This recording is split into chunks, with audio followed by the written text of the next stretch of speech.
What I think is extremely embarrassing is people like you that want to just deny history for the sake of your fanboyish tendencies. At the end of the day, again, cultural influence and military victory are two entirely separate things. Okay, yes, the majority of people in Latin America speak Spanish. That is cultural influence. The Chichimeca War was not resolved by a military victory, and that's what I was stating. But because that rubs you off the wrong way and makes you defensive, I don't know, because maybe it challenges the notion of overwhelming European superiority or white supremacy, you're just getting defensive for that reason because you just cape so hard. I don't know what your internal issues are, but the history does not support your viewpoints, and so you just want to invent bullshit, and you want to deny history on that basis, but that's not logical.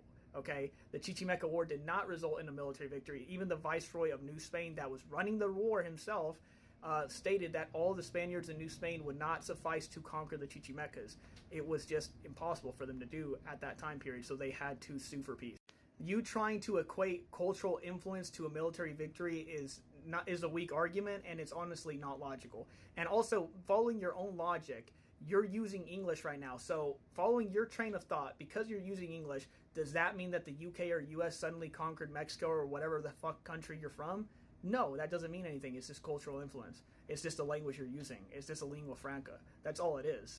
That's like me using Chinese because I'm pre-intermediate with Chinese and then saying, oh yeah, China conquered the US and Mexico because I'm speaking Chinese. It's freaking ridiculous, bro. Like, what kind of logic is that? It's weak.